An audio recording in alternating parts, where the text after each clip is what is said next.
Hey everyone, welcome back to the podcast. I'm your host, Marvin Fuentes, the founder of Fountain AI. We're helping businesses save time, automate operations, and increase profits. Today, I am joined by Josh. Tell me a little bit about yourself and what you do. Yeah, so a little bit about me. My business story is so involved in my personal life, but a little bit about me. Grew up in New York State, Rochester area, south of Rochester. Great family and great parents and siblings, and so just had a great childhood and stayed in the area up here.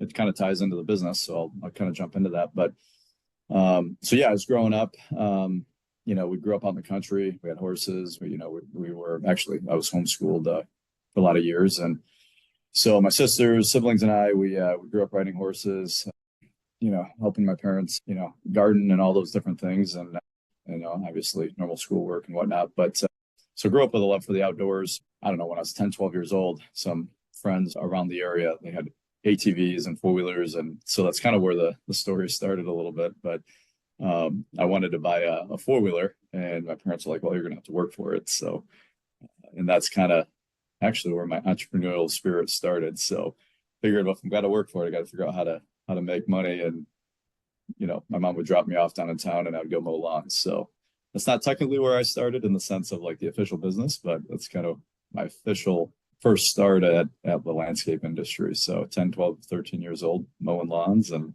I ended up buying the four-wheeler. So it was cool. Quite a few years of having fun with that, and realized I should have bought a truck though later on. So it would have been smarter when I turned 16. I'm like, shoot, this four-wheeler is fun, but wish I had a vehicle. So, but yeah, so kind of entered the landscape space, and yeah, started growing the business through high school. Bought a truck, had a mowing route, continued growing the business. Now I had a truck, I could go to other towns. We're kind of a rural community, so yeah. So that was kind of the start of the landscape career. Was there any specific reason that you got into the landscaping industry? Yeah, and obviously the story goes a lot further than just that, right? But I would say, looking back, honestly, I kind of fell into it because growing up out in the country, small town, you want to make some extra money as a kid. There's not a whole lot that you can do, right? So I think push mowing lawns, trimming shrubs, all those things when I was 10, 12, 14, 15 years old, I kind of got in my blood. And, maybe it was something that I just naturally was gravitated towards. Even if I had 50 options, maybe I still would have ended up here. But so maybe it was by default, or maybe it was in my blood and I just stumbled onto it. Even if I had options, maybe it would have been the same outcome. But I think just early on, it got my blood. I found that I really enjoyed it, and it's just something that I realized it was an industry, which kind of, I'll get into the rest of the story later. But yeah, I think it was probably a little bit by default, and then just at a young age, it got my blood, and I stuck with it. Early on, what do you think was probably the biggest mistake that shaped how you run the business now? Yeah, I'll continue the story because it ties right into that. Work my way, or not work my way through high school, but worked during high school, through the business. I like making money. I enjoyed the landscape world itself. I had a few guys working for me through high school. Just out of high school, realized, well, maybe I'll work my way through college instead of getting a job at the hardware store or whatever.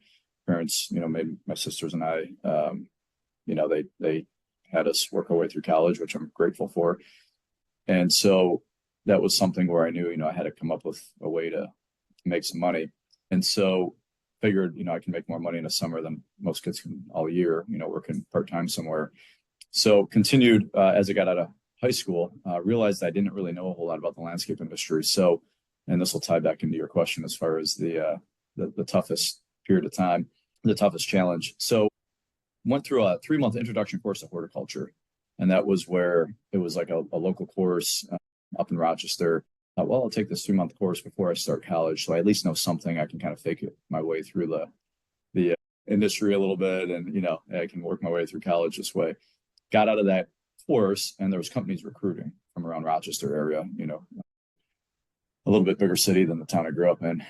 So long story short, I ended up going and interviewing at a local company. And when I walked into that company, they had an operations manager, they had a shop, they had, facilities, trucks, people. I grew up out in the country, push mowing lawns as a kid.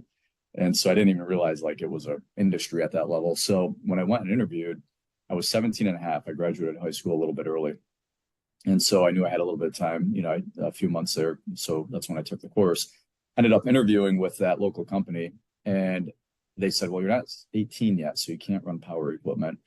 So you can shovel mulch for us. And, I have my own truck, mower, a couple guys working for me, mowers, and I'm just like, I can't run power equipment. I've been running equipment since I was like 10 years old. Like, what are you talking about? So at 17, you think you're all grown up. So I was a little offended, but whatever. Finished the interview. I walked out of that interview after it was over, and I was like, you know what? I had no idea this was an industry, So this is what I want to do. Forget working for these guys. This is what I want to do for my career, and I want to be better than these guys someday. So that was kind of my mission from day one, is to, be the best landscape company in Rochester. That company that I interviewed at maybe wasn't the best company in Rochester, but it's the only company I knew. So to me, they were the best. So that mission of being better than them was essentially what our mission is now, much, much more formalized, but be better than them, which means in my mind, be the best company around. So it was kind of a simple mission going forward, walking out of that interview, and kind of purposing in my mind, like, all right, this is what I'm going to do, and I'm going to be better than these guys someday. So, and that kind of started the official business, where that's what I was going to do. And I was going to die trying, or I was going to figure it out. So I'll kind of fast forward to get to your question. Went through college, graduated from college, took me a few extra years. I was working full time, more than full time, 10, 14-hour days, going to school part time. I finally finished I went to school for horticulture, actually, got my horticulture, landscape construction course is done. Realized the rest of the degree was a waste, so I transferred for business. I finally got my business degree, just taking a little longer than I should have, but just when you're working 14, 15-hour days. So kind of graduated, had probably 10 guys, 12 guys, 13 guys working for me at the time, working out of some barns in a town closer to Rochester, but still a small town. It's all I could really afford. And then 2011, early 2012, bought a facility at auction up in a small suburb of Rochester, and kind of put us on the map, put us more prominent areas, less drive time. And that started the couple hardest years of my life, which was some of the biggest challenges we had in business. So bought the facility, hired my first operations manager, hired a salesperson. I think we added like 3 crews that year. We kind of put us on the map, and it went from me and a dozen guys to 20, 25 guys, manager, sales. And we knew nothing. I knew nothing. Business school does not teach you, in my opinion, anything. Or I'm just a slow learner. Maybe that's what it was. But they didn't teach me the skills that I needed to run a company. We were doing a million to $1.5 million in revenue at the time. But we were losing, like, once I bought the facility, because I wasn't billing for my time. I'd come out of the field. I was selling, trying to keep the crews busy. Had overhead now, facilities, trucks, managers. And we entered a period of time where we were not covering our overhead recovery, nothing about it. Gross margin, knew nothing about it. So we're billing it as if I was still running out of my parents' garage or the barns I was renting as the next phase of business, and charging the same. Our crews were inefficient. They were making mistakes, all kinds of problems, right? Bad culture. So that 2011 to, I would say, end of 2012, early 2013 was payroll to payroll. We were losing those couple years, each year losing $100,000 or $200,000 a year. Payroll to payroll, lines of credit were exhausted. Any money that I had was put into the business, and it was literally like every week, how are we going to make payroll? And so when it comes to what was the biggest challenge that I faced in business, that couple of years, there's been tons of challenges, right? But, and I can go down tons of rabbit holes, but I would say the most prominent challenge was probably this period of time that shaped the future the most. And so, so that 2 years was a journey of how does this work? Like, I didn't think there was money in landscaping. I was like, it's not me. It's the industry. The industry sucks. It's my team. It was horrible. Like, I was like, I'm going to get out of landscape. This was the dumbest decision. Why did I pick landscaping? But then there's all these other companies around that seem to be making money, or they're somehow faking it. I don't know. So long story short, that 2 years was a tough period of time, learning some very, very important principles that I needed to learn to run a company that I'm running today. We've got 150 guys today.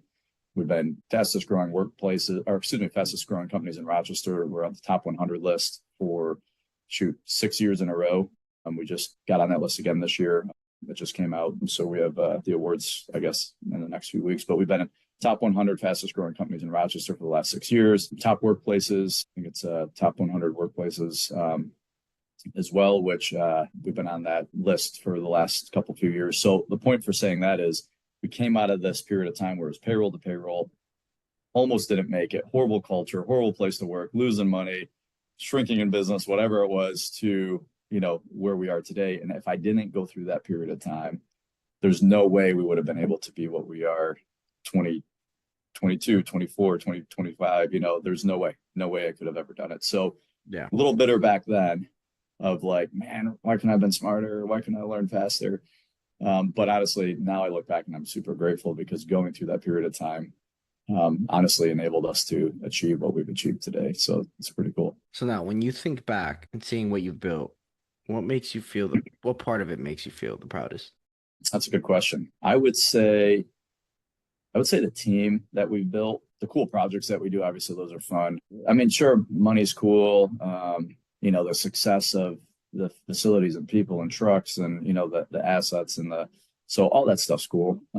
But I think seeing systems work, seeing people excel and grow, seeing my team achieve their personal milestones of, starting families. Back then we were all a bunch of 20-year-old kids, no offense to 20-year-olds, but now I'm getting old. So I think 20-year-olds are young, but, or kids, but yeah, so we're all 20-year-olds that didn't know anything at the time, and like literally didn't. And, the guys that were working on my crew, like a lot of them are still here, and just seeing my team grow and build their careers and achieve their personal milestones and achieve the business milestones too, of just like the projects we're doing now, the systems, as it all comes together. I think that's what makes me the most proud. It's really cool to see, because it's not necessarily the patio that we're putting in or the commercial property we're maintaining, which it is. It's all about that in a sense, but it's about our client experience, our team experience, our culture that we're building. The real product that we're building is the company, and the company is made up of people, processes, systems, culture. And when you see that machine come together and actually work and start up, when you turn it over, that's what we're building. And that's really cool. It makes me really proud to see what my team and I together have accomplished. Yeah, man, you've done a lot. Can you remind me your age? Just turned 40. Don't put that on air. I got him. Should have said 30. I'm kidding. So yeah, getting older, but it's pretty cool. So you've been doing this for some time now. Yeah, 20 some years. What was probably the biggest decision that really moved the needle for your business? I would say there was a couple different milestones of big decisions.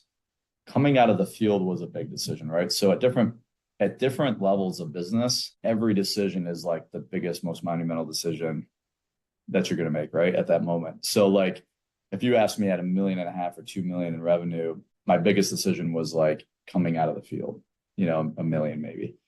And so that was monumental. It was like, how is this going to work? I'm not billing for my time. Like I got an overhead. So that was huge. But then you fast forward buying a facility, huge decision, huge, because you're adding all that infrastructure and overhead and hiring production managers, and then having another big decision, another milestone, building a sales team. That was a big decision. I'm still selling. So me coming out of sales, because I used to sell 3/4 of the work, at some point all the work, and then 3/4, but I was always in control, because in my opinion, sales cures all problems, right?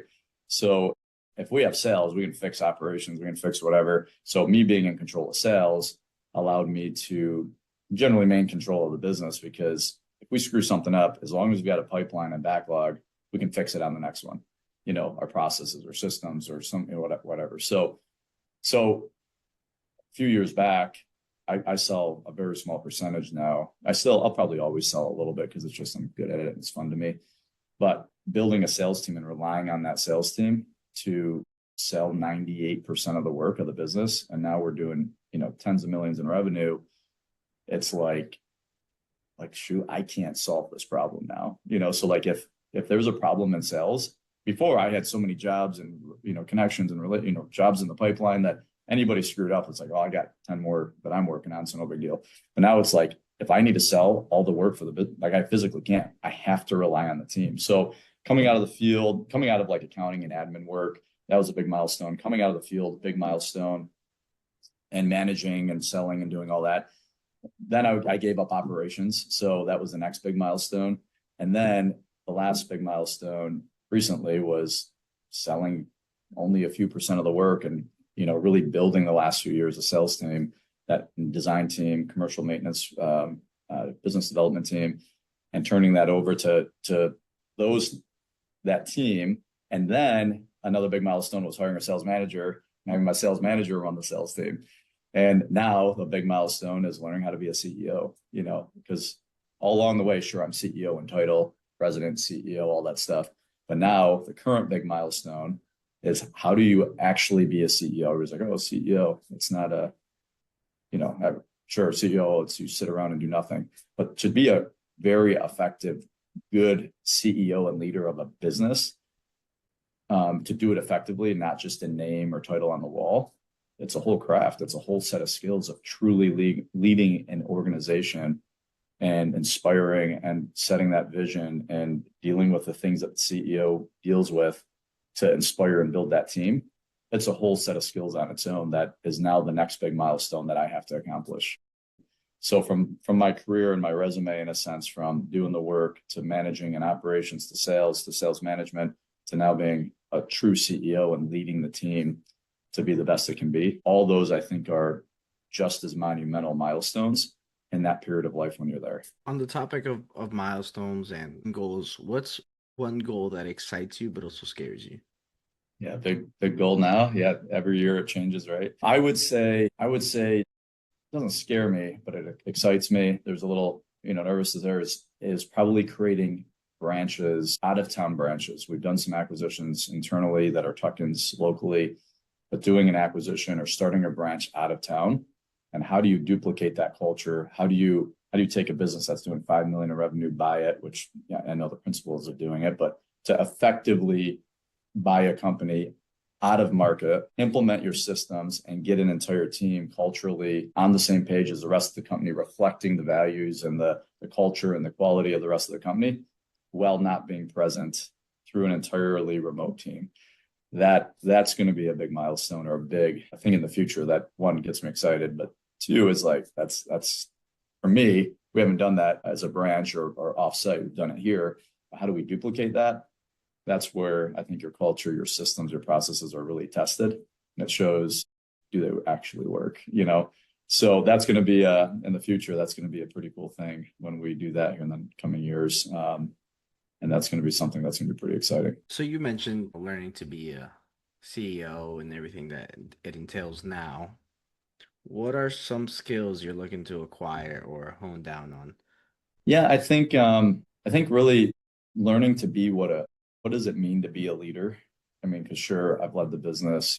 We're all leaders. With my team, we talk about that. We all know in theory what it means to be a leader, but really leading an organization of, we're 150 people now, like I said, tens of millions of revenue. Like, how do you truly lead an organization and grow an organization through other people? Like, I cannot do it on my own. Like, we're too big for me to go in and solve. Like, if sales is an issue, I can't go in and fix it. If operations is an issue, I can't go in and save the day. So how do I now run this organization through my team, which we've been doing to some extent, but really honing those skills, inspiring and leading the team, and allowing my team to grow the business. I mean, that's a set of skills. And when you look around, like, what's it mean to be a leader?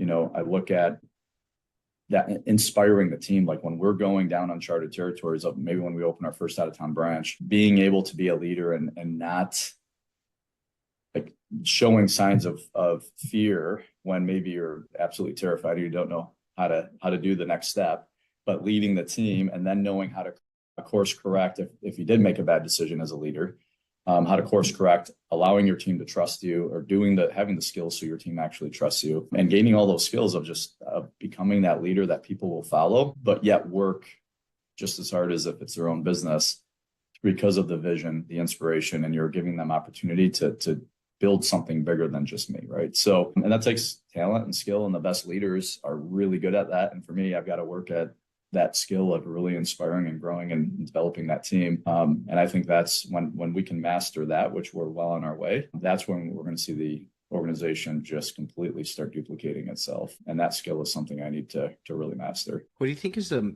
biggest difference between you and other organizations? Here in the landscape industry, I would say, I mean, we've built the business around professionalism. We're very intentional about culture. And so I'll back up in the story. If you don't mind, I'll just kind of share a little bit because it kind of ties into this about the difference. So payroll to payroll, right? I had to learn some really hard lessons back then. And I think this is what ties into what makes us different now. So when we were payroll to payroll, didn't know how to get out of that. Honestly, I thought I was going to go out of business. I was like, well, one more week. We sold the job. We can go stay in business one more week.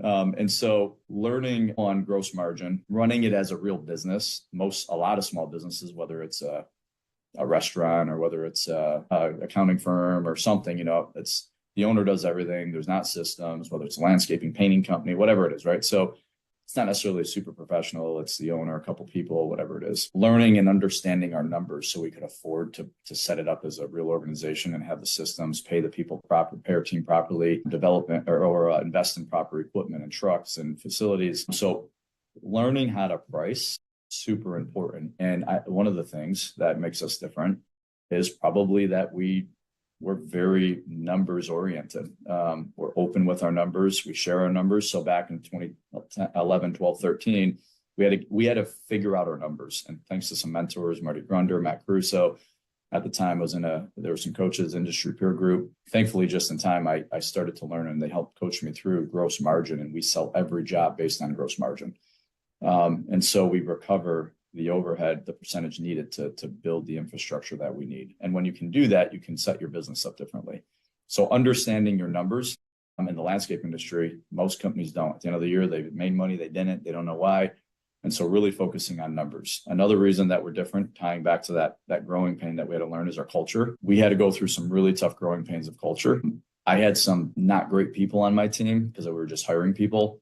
I thought I was a good guy. I generally cared about people, my clients, good work. Like I just assumed, like, why would not everybody else do that? Right. Like that just kind of, I guess I was naive, shocked me when it was like people intentionally join organizations and sabotage and do crappy work on purpose, or they stir the pot and make problems. So I had to learn some culture lessons, which makes us different today because now we're very intentional. Our mission, vision, core values at that time going through those growing pains. That's another reason we turned the business around. Was we got very serious about our ideal client, ideal service, our mission, vision, core values. Who do we want to be? What type of clients do we want to work with? What type of employees do we want to bring into the organization? It's all based on our core values, which are integrity, relationships, teamwork, respect, and profitability. Integrity and profitability. And so the quality, the integrity, the relationships, teamwork, profitability is a core value. Like we talk to our clients about our core values. We talk to our team before we hire them about our core values. We are constantly trying to instill in our current team and remind them of our core values and our mission and our vision. And so back then we got very serious about mission, vision, core values, not just words on the wall, but like actually living them and running the business by them. And so that also was part of our turnaround, right? So when you are intentional about all those things, it ties into culture because now you're hiring the right people onto the team. And when you're hiring the right people on the team, just your culture starts to change. So that's another thing that's a difference about us compared to, let's say, the company down the road from us, right? So we're focused on numbers. We run our business as a true, business. Our culture and hiring and firing the right people and working with the right clients or ideal clients, only taking on jobs that fit our ideal client. Our mission, vision, core values, running the business by those set of values and that compass. And being intentional about culture, the way we treat our team. We try to pay above average. We try to treat our team well and keep our team. We've got people that have been here for 1 year, just new. And then we've got people that have been here for 17, 18, 20 years that were working with me when we were, new in the business. So like, I would say all of that stuff, which is what really turned us around in 2013 and we became profitable because of those are the exact reasons why we kind of turned the business around and became profitable. I think those are also the things that still separate us today from most small businesses. Because even though we're a bigger landscape company, we're still a small business. We're not a big, publicly traded company, corporation. Like we're still a very small business in the sense of overall companies. And I think that's what makes us so different from our competitors and other even industries is that we run our business like a real organization and develop our people and really care about our culture and the company we're creating. Is there any process in the business that seems like outdated or inefficient that's costing you money? Yeah, well, we just implemented a new software as well. Aspire LMN was great, but it was great when we were small. And so now that we're a much larger company, we had to bite the bullet and just implement new software.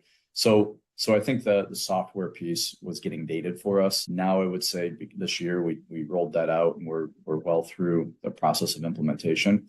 So that was something that was, we were probably falling behind on. I think honestly, we still use a magnetic board out in our shop for our equipment allocation. I think that's probably an archaic. It's great. It's very simple. We have magnetic tags for all of our team, all of our pieces of equipment, and our production managers every night.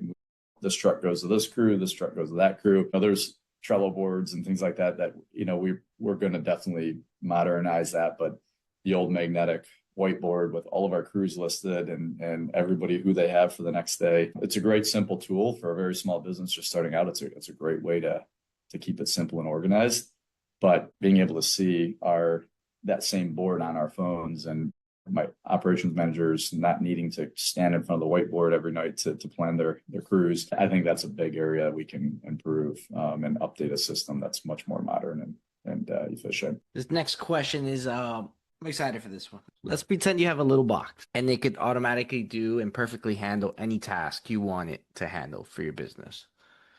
What would that look like? What would you make it do? It's a tough question. So labor is very challenging in any service business, right? So I'm torn on that because as a business owner, you're going to say, get rid of all my problems, which is people not showing up to work and, bad quality and bad, whatever, that comes with the human element. So first reaction is make that box like a robot that can go and just put the pavers in the ground, mow the lawns, get rid of labor. Give me 10 of those boxes. So that's my first reaction. Second reaction is, well, shoot, we could literally take that box and automate our process from the time the phone rings all the way to the time the job is sold, which is great. But then I think about the business and I'm like, in a world that's moving towards AI, everything is becoming, non-human and non-tangible. I think about our team and I'm like, man, our strongest asset, and I've always said this, is the people on our team. So first reaction is to, sure, make it turn into robots and let it do all this. And then the other part of me is like, maybe I don't want that because our team, that human element, that human touch, the human answering the phone, I honestly think that in today's world is going to become the scarcity of like real humans. And so I look at that and I'm like, well, shoot, maybe I don't want to do that because the people and the talent and the creativity and the human connection that, our clients enjoy, interacting and help, teamwork, building their backyards or maintaining their properties is maybe going to be the piece that separates us long term because everybody's going to non-human intangible items. And so not hearing this question before, I'm kind of thinking and talking out loud of what's going through my mind. So that might not be the piece that I would want it to replace, right? And do for me. That's a good question. I'm going to have to think about that because that would be my initial response would be to replace the people that are problems, right? The people that cause the most pain, that don't show up, that are unreliable.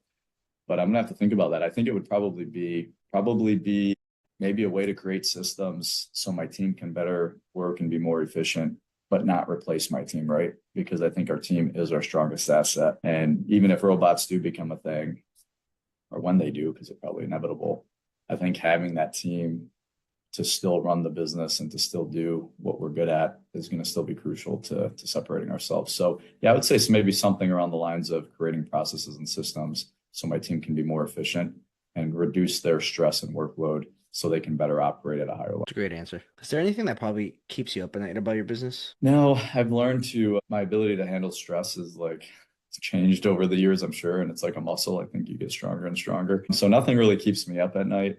But as far as looking at, the future, what's going to happen with AI, what's going to happen with, the robots and the different things of how do you incorporate that into your business, none of that, all that's kind of exciting. Like it's new territory. How do we maximize that? I would say, no, I don't think anything really keeps me up. I think we have a lot of problems. We've got a lot of growing pains, still at our level, we still do. But when you surround yourself with good people, you've got, a great team around you. You know that you've gone through problem after problem that you've mastered and figured out. It builds a level of confidence where I can sleep at night, but we do have challenges. I would say, how do we grow the business and multiply it beyond what we've done? Like that's going to be a big hurdle. It's a set of skills that it's going to take that none of me or my team have done yet. Right. So it doesn't keep me up, but it's definitely going to be a future hurdle that, we're trying to figure out. And I think we'll master that as well. But anything to your viewers of just finding the right people is the most important thing in business. Is you have to have the right people on your bus. And if you don't, your business will be destroyed. Like it's literally a law of physics, if you want to call it that. Like it's if you have the wrong people surrounding you, your business is just going to become shambles. And see that from personal history of like, my company was like almost nothing because I had the wrong people on the bus. You got to figure that piece out. Get intentional about culture, get intentional about your mission, vision, core values, attract the right people onto your team that share your vision and your mission and your values, and build it with the right people, not just bodies because they can do a job. And if they can do a job, but they're toxic or they're not the right fit, cut them, get them out. The right ones will be attracted when you start doing that. Just have the guts to do that.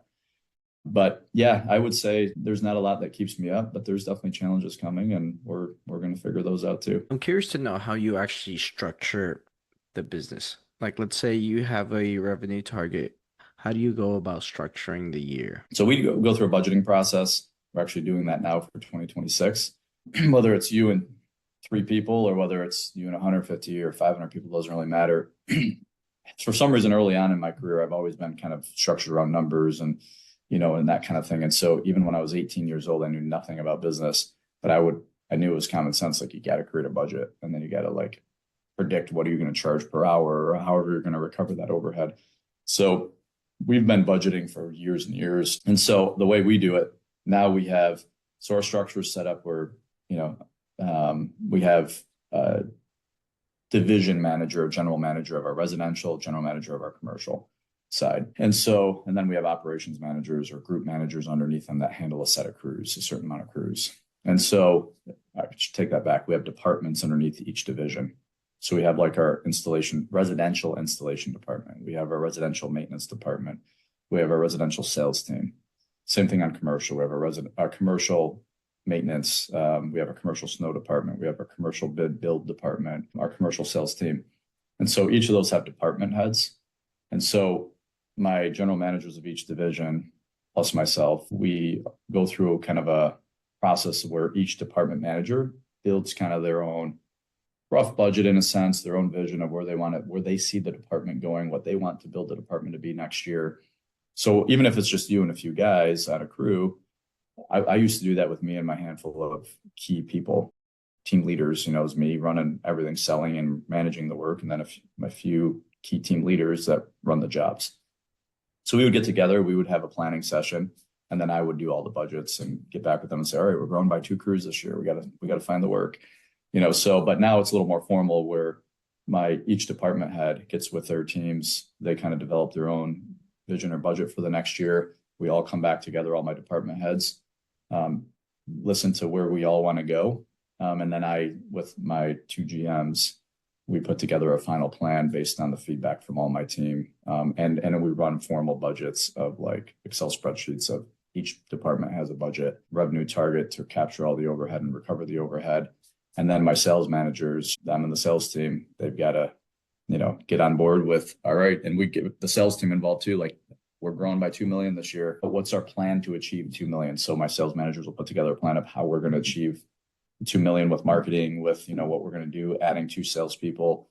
And so that whole plan kind of comes together as we work through it from really late September through January 1st. It's a several-month process where we work through planning and organizing that whole next year while we're still implementing this year, right? So 1 foot in the current, 1 foot in the future.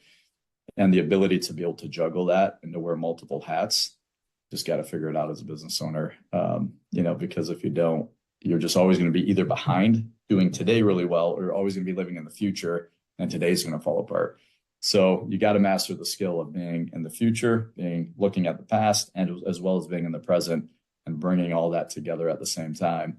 it's not easy. And that's why there's not a lot of business owners from a percentage, right? So, because it's hard and most fail and for lots of good reasons. So, but that's kind of our process, how we budget and how we work through planning the next year. What are the strategies marketing wise for next year? So strategy, my marketing manager, we're in our one-on-ones with my marketing manager. He's going to be pulled into some of these conversations as we're planning and budgeting for next year. Our strategy for next year, he's developing his marketing plan right now as we're developing kind of the revenue targets and the growth that we want to have next year.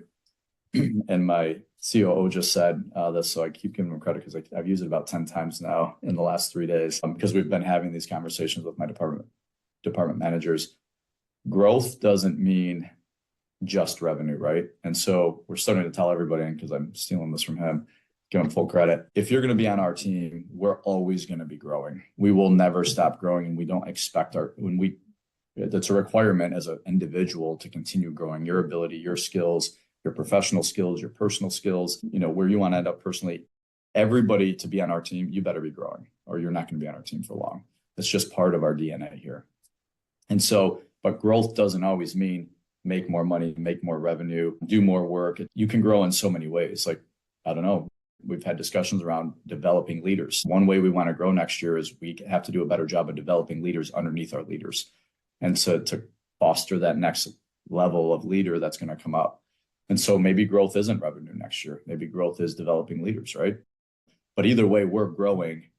And a lot of it translates to revenue, but it might not. And so got off track from your question, which was marketing strategy. Marketing strategy. So marketing strategy, pulling that marketing into, it might not be marketing revenue, right?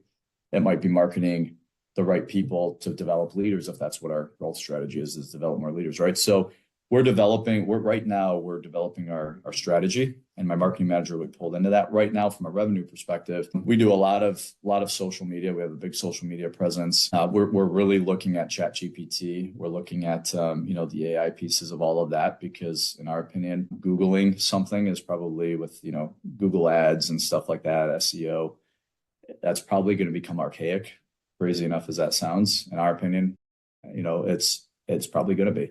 And so when people chat GPT, the best landscape company around, give me 4 companies that are the best in Rochester that specialize in pool surrounds, landscaping. So we're making it a big emphasis of how do we build our presence on ChatGPT and some of these other platforms. So that's really big. We're doing a lot of research on that. We've already started dabbling in that area this last year. And we're starting to shift more and more over into that, because the traditional Facebook ads, SEO, direct mails that still work, that's going to be probably archaic very quickly. So to add on to that very quickly, also with ChatGPT's new browser that came out, I don't know if you've heard about that, but it came out with a new browser a few days ago to compete against Google Chrome. So that's going to be huge, right? That's going to be a game changer, because now they're incorporating it in with AI more than what Google is, in my opinion. So Google has a little AI thing that pops up when you Google. But yeah, the whole game is changing when it comes to marketing. At the end of the day, good work, having great people, at least in the service-based businesses, right? Because everything we do is about showing up to people's houses, doing a great job, doing what we say we're going to do, doing it in a good quality fashion, and having great people that love their job and show passion.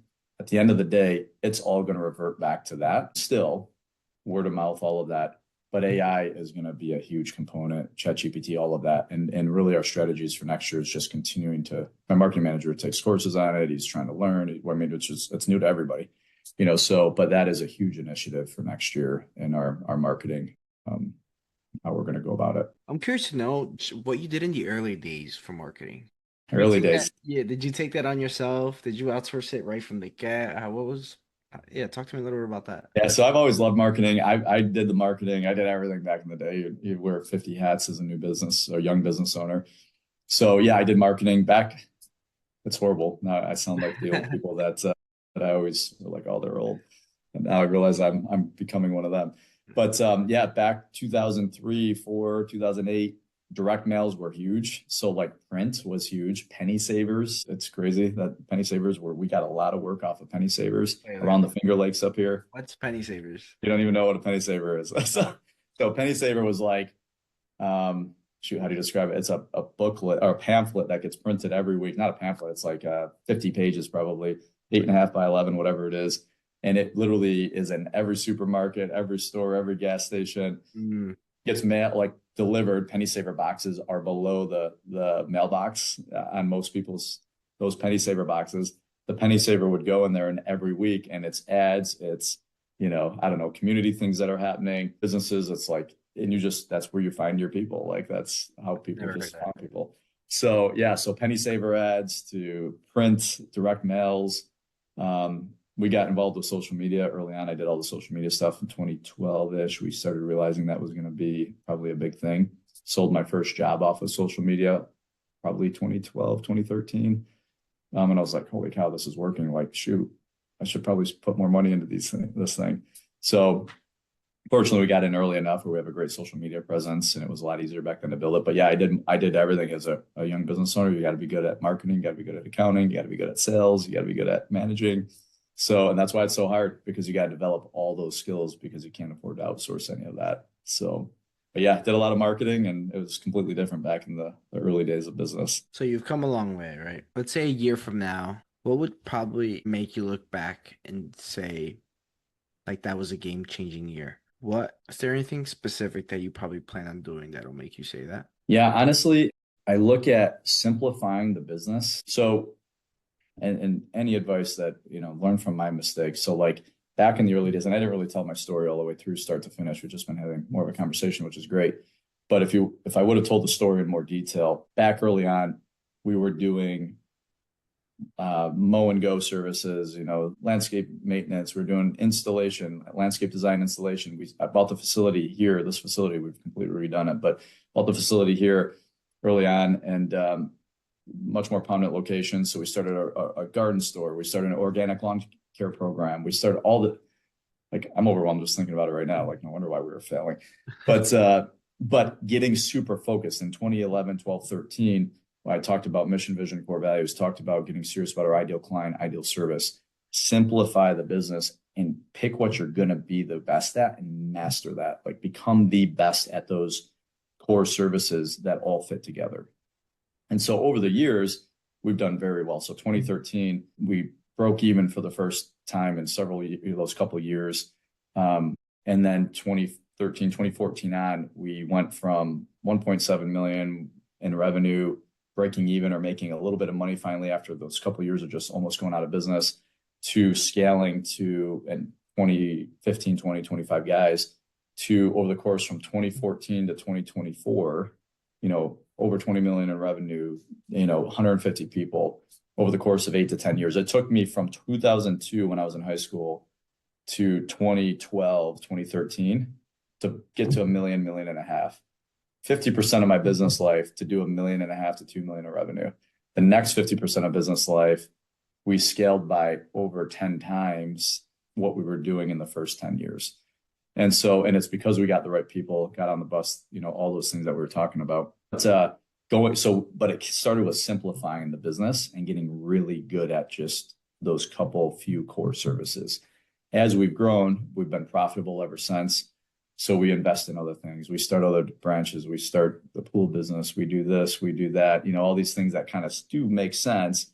But in my opinion, we're getting a little bit more spread out again. So looking at the business and getting kind of recentered on, not that we're going to discontinue services or anything, but really tighten up what do we want to be for the next 10, 20 years, right?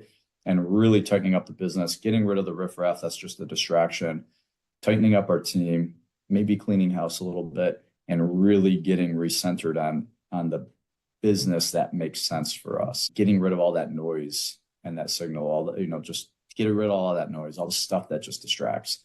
And I think that we've been talking about, like, go back to 2012. What got us really good at 2012, 2013, when we came out of that tough time, was we got super focused, mission, vision, core values, got the right people on the team, understood our numbers, and just sold not volume, but good, profitable work. And we keep saying, like we were talking about, got really serious about our systems and our processes for every single position. Everybody knew what they were doing and what their role was. And we saw how the business blew up over 8 or 10 years. And so now that you kind of lose some of that as you get really big and you start to blow up, you start to lose that and noise creeps back in. So I think going forward, if we can look back at 2025 or 2026 in a year and say, man, that was a successful year, I think it's just getting recentered on our team. All those simple things that got us here get recentered and refocused on those simple things that got us here.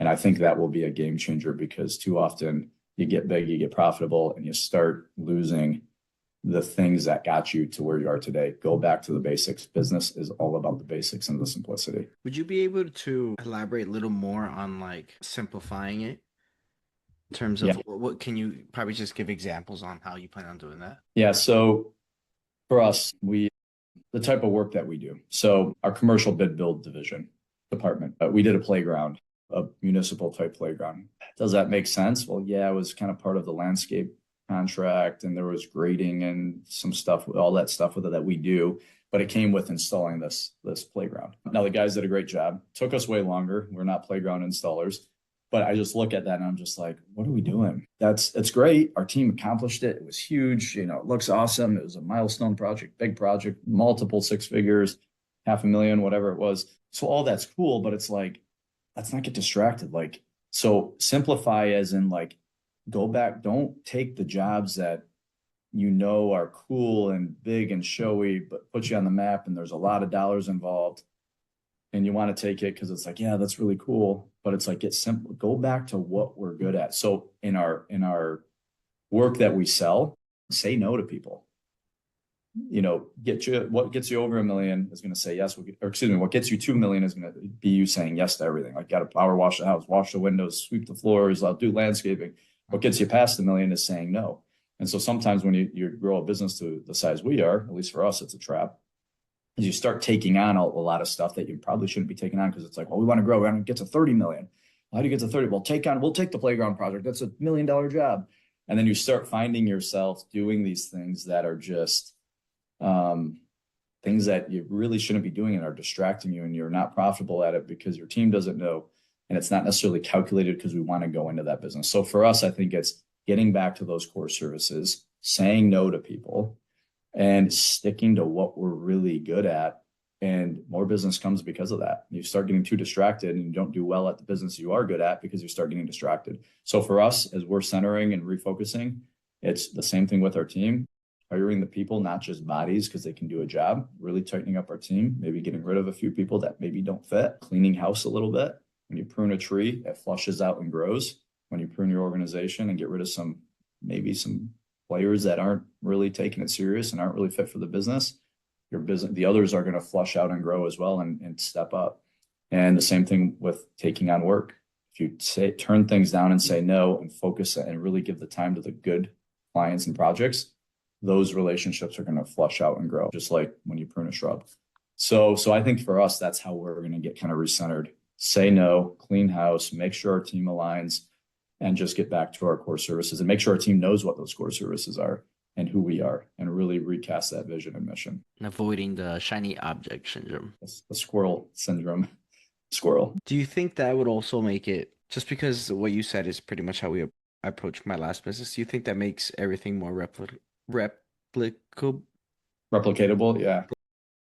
Yep.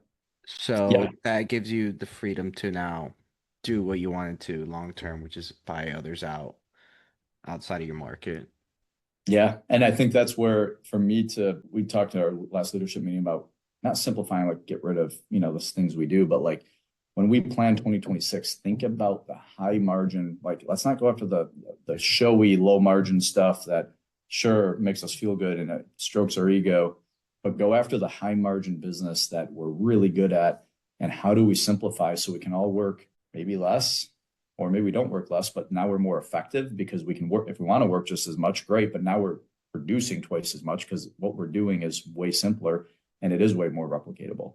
And so it can allow you to scale the business. If you've got 30 different things, I was on a consulting call with somebody that on TikTok, I have a TikTok channel, and I get messages a lot because I show the business and things we're doing. And so this guy told him I'd take a 30-minute call with him to just coach him. And he had 6 different businesses that were all doing maybe $500,000 to $1 million in sales.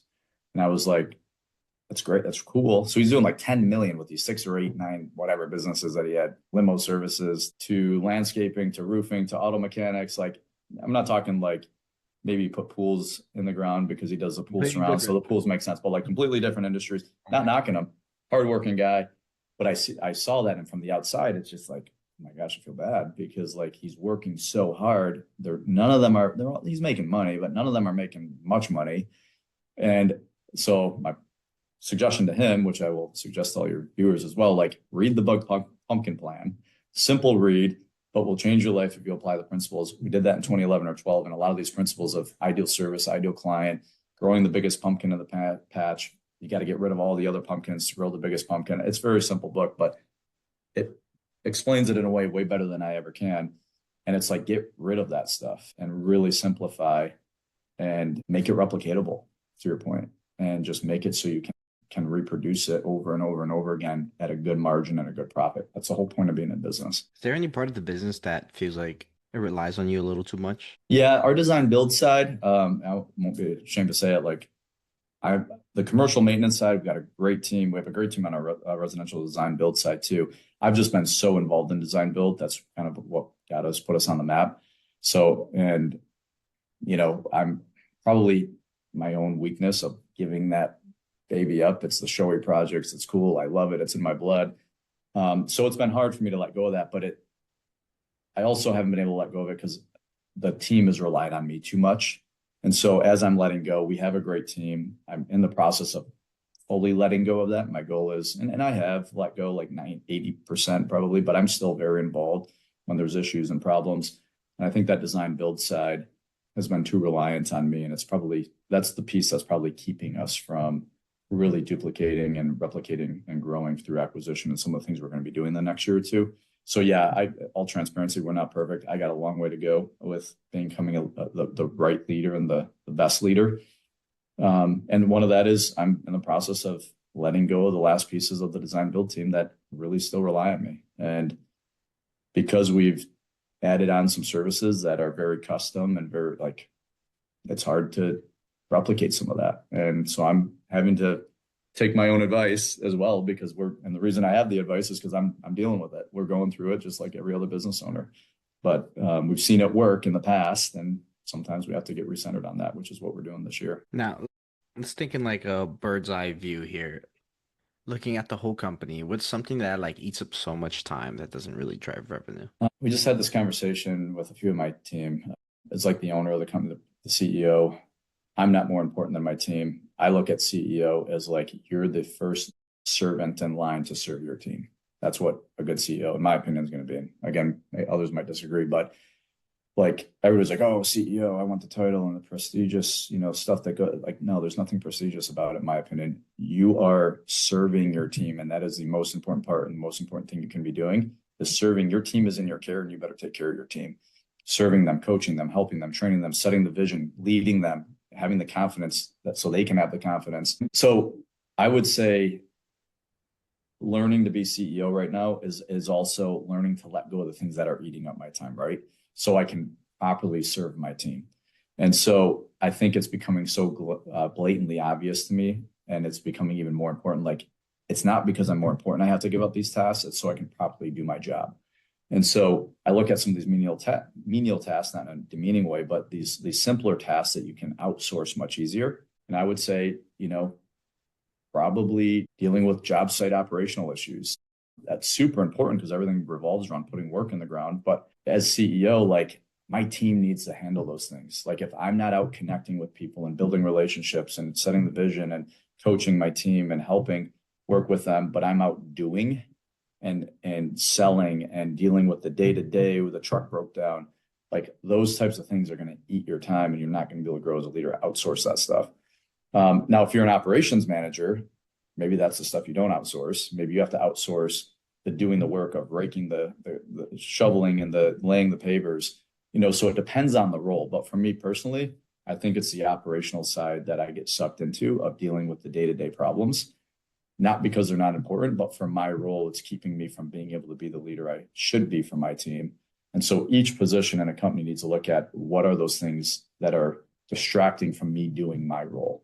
And we all revert back to the things that we're comfortable with, which for me is daily operations and sales and solving problems. So it becomes a drug, or because I feel good because I'm good at it. So it makes me feel like, oh, I'm effective and I'm good. So I revert back to that when things get tough instead of allowing my team to handle it. And if you're an operations manager, you're going to revert back to, oh, we're behind on schedule. I'm going to jump in a Bobcat and I'm going to go do this job. So every position reverts back to the thing that they're good at. And it becomes a thing that becomes a crutch and holds you back. And I would say for me, it's that daily operations, the sales, the daily problems, and it's keeping me from really becoming a leader and focusing on the high level things that will allow the team to be set up to do their job properly and well. Okay. If you had a perfect partner that can help you work smarter, not harder, what kind of support would you look to get from them? So I think we just hired a COO, and he's going to be having all operations, all my managers, everybody's going to report to him after he learns the business. And I think having that partner, for me, I'm a good visionary. I'm great at setting the vision and, brainstorming and strategizing and, setting and casting that vision and coaching and all of that. Thing that I'm not great at, I'm okay at it, but I don't enjoy it necessarily, is the day-to-day operational piece of implementing. So when we have all these grand plans and visions, having an implementer or a person that gets crap done and works with the team to hold the team accountable to make sure we're producing it effectively, that's just not my skill set. I'm not good at that. So for me, it would be that person that can implement the things that we all say need to happen. I'm great at taking the risk and setting the vision and funding it and figuring out all the pieces of how the budgets work and, and what that plan is going to be. And then someone every day holding the team accountable to get it done. And so for me, it would be that implementer or that person that drives the productivity to get it done. Or other people are good at that, but they're not good at visionary, right? So theirs might be opposite from what I am. Okay. On that note, actually, sorry, I like these hypotheticals. If you were to double your business, what would probably be the first system that would break within the business? First process or system? Double the business. Yeah, let's say it would double overnight tomorrow. What would be the first thing to fail? On the construction side, probably our ability to forecast the work that we have in the pipeline, the schedule, and being able to make sure that our project management processes, I think they would probably start to break, and our communication piece would break down. Our ability to project our cash flow, finishing the job punch list, I just think the whole system would probably fall apart because I don't know if it's set up to scale at double how we're set up today. And I think that would be the scheduling, the forecasting, project management piece. Yeah, we would need to really look at that client communication side and maintaining consistency in product. There's so many facets. If we were to double tomorrow, it would implode probably. But we'll, as you slowly grow, you adapt and you change and you figure those processes out. But yeah, that would be huge for us. A big concern. One last question for you, Josh. I don't want to take up too much of your time. Oh, you're good. You're a visionary. Walk us through what a 2, 5, and 10-year plan for you looks like right now. So for me personally, the business or how to do a plan like that? For you in the business.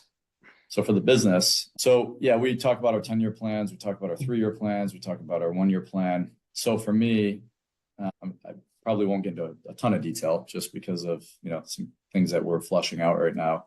But for us, we want to go to 100 million in sales, like a 10-year big scary plan, right? So how do we get to 100 million in sales?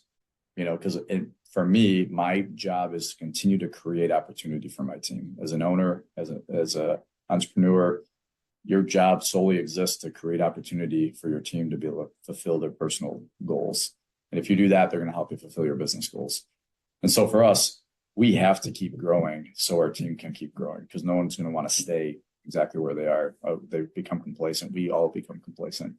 So we have to keep growing. So how do we go from 20-some million to 100 million? So we look at 3 years. Well, where do we need to be in 3 years in order to do that? Well, we need to have our first out-of-town acquisition. We need to start doing acquisitions, after that, yearly. In order to do that, though, what do we need to do this year? We need to develop leaders. We need to get really efficient and get our playbook really dialed in and really make sure the model is working. And if it's not, take another year or two. That's fine. It doesn't matter. But when we do it, we're going to do it right. And so really in this year, what do we need to do this year get me out of, fully out of the things that we talked about, things that are a crutch for me or holding me back, like getting involved in daily operations and solving those daily problems. Let my team deal with that, so I can be freed up to really cast that vision and help grow the business. So what do we need to do year one this year, this coming year, 2026? And that's where the planning happens. If you don't have a 10-year plan, you don't have a 3-year plan, where you need to be in 3 years to get to the 10-year. And if you don't have the 3-year, you're not going to be able to figure out the 1 year. Well, what do we need to do this year? Well, I don't know. I don't even know where we're going in 3 years, let alone 10 years. So I don't know where we were going this year.